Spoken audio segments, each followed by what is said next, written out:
In this episode, we are going to look at storage problems, because these are some of the most stressful support issues a beginner will face. When storage starts going bad, users often panic fast, because this is where their documents, photos, business files, and operating system live. A system with a storage problem may feel slow, may freeze while opening files, may make strange noises, may show missing folders, or may suddenly refuse to start at all. The good news is that storage trouble usually leaves warning signs before the situation becomes a total failure, and technicians learn to notice those signs early instead of waiting for the drive to die completely. Once you understand the difference between a failing drive, a redundant array of independent disks, RAID, problem, a controller issue, and a logical problem with files or file systems, storage stops feeling like one giant mystery and starts feeling like a group of problems that can be separated by their patterns. Before we continue, a quick note. This audio course is part of our companion study series. The first book is a detailed study guide that explains the exam and helps you prepare for it with confidence.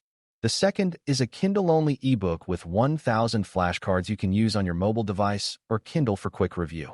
You can find both at Cyber.Me in the Bare Metal Study Guide series. The first thing a beginner needs to understand is that storage problems do not all look the same. Some problems come from the physical drive itself, which means the media inside the drive is wearing out or failing. Some problems come from the system that connects to the drive, such as the controller, the cable path, or the board support around it. Other problems are logical, which means the drive hardware may still be physically alive, but the data layout, file system, or operating system information stored on that drive has become damaged or inconsistent. Users usually do not describe those categories clearly. They say things like my files are gone, my computer is stuck, the drive disappeared, or everything is taking forever. A technician's job is to listen to the symptom but think one step deeper, because slow access, missing data, and startup trouble can come from very different causes even when the user describes them all with the same worried voice. A storage device can fail gradually or suddenly, and that difference matters a lot. A hard disk drive, HDD, often gives more physical warning signs because it has moving parts inside it. A solid-state drive, SSD, usually has no spinning disks and no moving read heads, so when it fails, the warning signs can look a little different. Even so, both kinds of drives can show trouble before they fail completely. A system may take much longer to start than it used to, programs may hang while loading, folders may open slowly, copied files may take longer than normal, or the machine may freeze at the exact moment it tries to read something from storage. A beginner should remember this simple idea. Storage failure is not always a dramatic event where the drive goes from perfect to dead in 1 second. Very often, the system becomes slower, less stable, and less trustworthy first. One of the most well-known warning signs is clicking or other strange mechanical noise from an HDD. This matters because a normal hard drive may make some quiet sounds during use, but repeated clicking, harsh repeated seeking sounds, or other clearly unusual noises can mean the drive is struggling to read data correctly. A beginner should not assume that every sound means disaster, but obvious new noise from a storage drive should always be taken seriously. The reason this matters so much is that physical trouble inside an HDD can get worse quickly. If the drive is clicking because it is having trouble finding or reading data, that is often a strong sign that the media or the moving read parts are in trouble. In support work, strange drive noise is one of those clues that tells a technician not to waste time pretending the problem is probably small, because physical warning sounds often mean the situation is already serious. Not every failing drive makes noise, though, which is why beginners need more than one clue in mind. A drive may fail by becoming slow, by disappearing from the system now and then, by causing the machine to freeze during startup, or by making file access feel unreliable even before it fully stops responding. A user might say their computer keeps hanging on the loading screen, or that one folder takes forever to open, or that saving a file suddenly takes much longer than it used to. Those are the kinds of complaints that technicians learn to connect to storage health, especially when the delay seems tied to reading or writing data. The important beginner lesson is that slowness is not always a processor problem or a memory problem. If the system becomes slow only when it is waiting on files, programs, startup data, or saved work, storage becomes a much stronger suspect than people first assume. Data loss patterns also tell an important story. Sometimes a user says a file is missing, a folder looks empty, or a document they know they saved is no longer where they expect it to be. That can feel like proof the drive itself is physically failing, but that is not always true.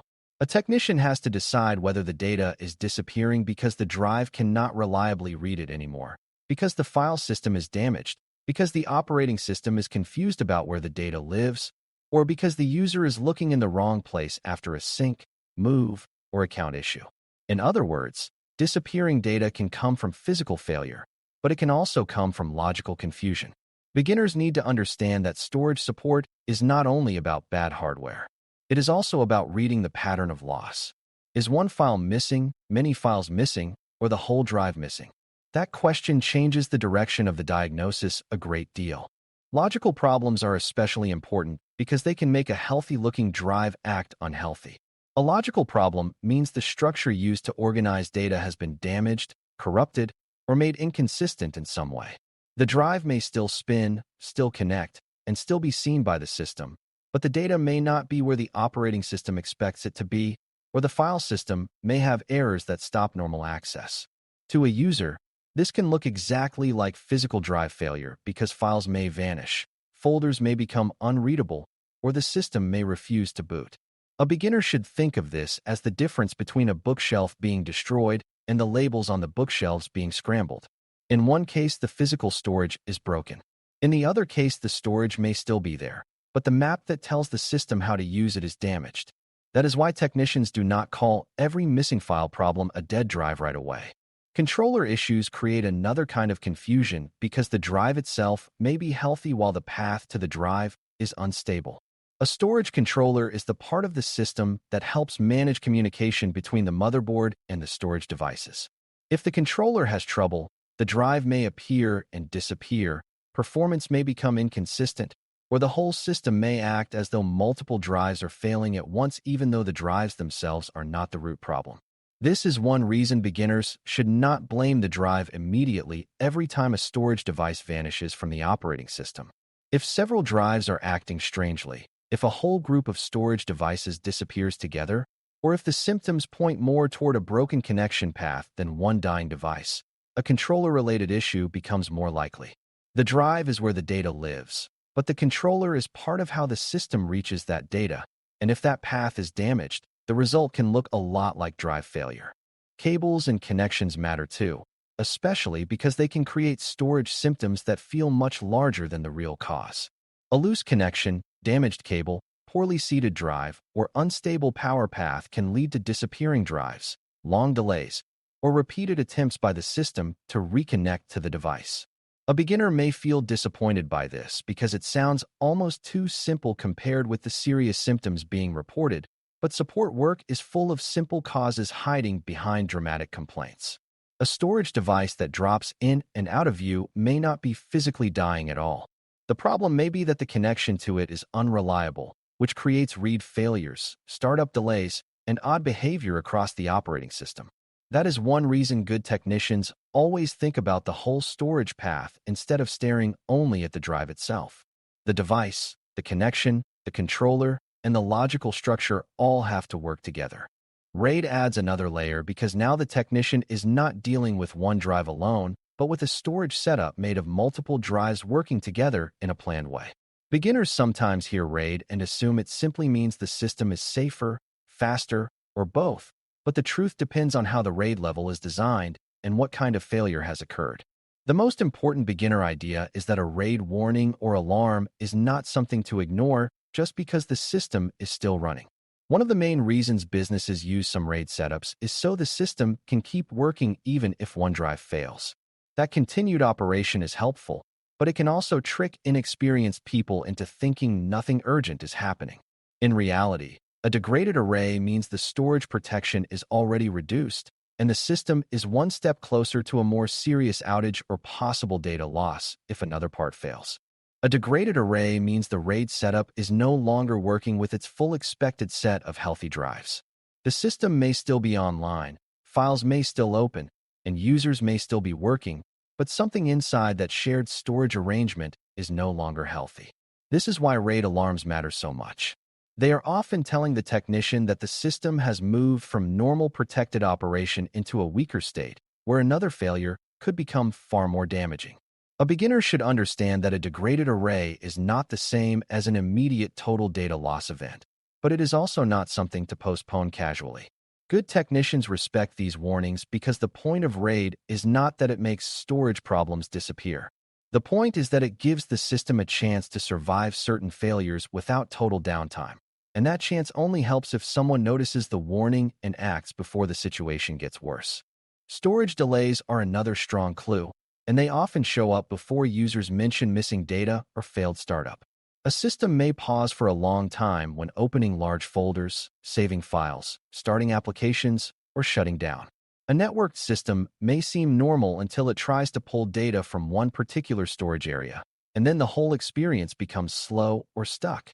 These delays matter because they often tell the technician that the drive or storage path is struggling to complete reads or writes in a normal amount of time. A beginner should learn to ask when the slowness happens. Is the computer slow all the time, or slow mainly when it touches storage? That one question can change the whole diagnosis. If the keyboard, screen, and general system feel fine until the user tries to open a file or save work, storage becomes a much more likely cause than the processor, the monitor, or many other components. Disappearing drives are another very important pattern because they often help separate physical, controller, and logical problems. If the drive disappears entirely from the system view, that points more strongly toward hardware path trouble, power trouble, controller trouble, or a failing drive that is no longer staying connected reliably. If the drive is still present but the data on it looks wrong, unreadable, or partly missing, that can point more toward logical damage or partial physical failure. If an entire RAID group reports trouble together, then the issue may be in the controller or in the array state rather than in one individual file. The reason this matters is that beginners often use the word drive to mean several different things without noticing. A drive can physically exist, be electronically connected, and still have unreadable data. Another drive can disappear completely from the system even though the actual stored data has not yet been overwritten or erased. The kind of disappearance matters. Technicians also learn to pay close attention to whether the problem affects one file, one folder, one drive, or many storage areas. A single damaged file points in a different direction than a whole drive vanishing. A whole drive acting slowly points in a different direction than several drives failing together. A degraded RAID warning points in a different direction than a user saying one document became corrupted after a power outage. This may sound obvious, but beginners often miss it because the user's fear makes every storage complaint sound equally severe. Good support means narrowing the scope. If one area is affected, think more locally. If many areas fail together, think about shared hardware, shared controllers, or shared logical structures. Scope is one of the easiest ways to tell whether you are dealing with failing media, a controller problem, or something logical inside the file system rather than physical damage to the whole storage device. There are also a few classic beginner mistakes worth avoiding. One is assuming all storage slowness means the drive is physically dying, when the real issue may be the controller, the cable, or file system trouble. Another is ignoring clicking sounds or RAID alarms because the machine still seems mostly usable at the moment. Another is calling every missing file complaint a dead drive when the real problem may be logical damage, user error, or the wrong storage location. Beginners also waste time by thinking only in terms of dead or working, when storage often fails in stages. A drive can still be alive and still be untrustworthy. A RAID group can still be online and still be in danger. A file system can still show the drive letter and still have serious damage underneath. Good technicians do not wait for total collapse before taking the clues seriously. By the end of this topic, storage problems should feel much more organized and much less frightening. A failing drive often shows warning signs such as clicking, slow reads, freezes during file access, or disappearing connection behavior. A degraded RAID setup means the storage protection has already been reduced and should be treated as urgent even if users can still work. Controller problems and connection problems can make healthy drives look sick, while logical problems can make data look lost even when the physical device is still alive. When technicians learn to separate failing media, shared path trouble, and logical damage by watching the pattern of slowness, alarms, missing data, and disappearing drives. They make better decisions and avoid replacing the wrong part.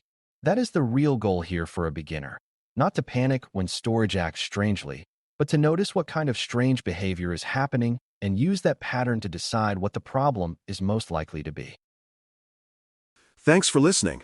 For more audio courses, daily newsletters, and more, please visit DailyCyber.News.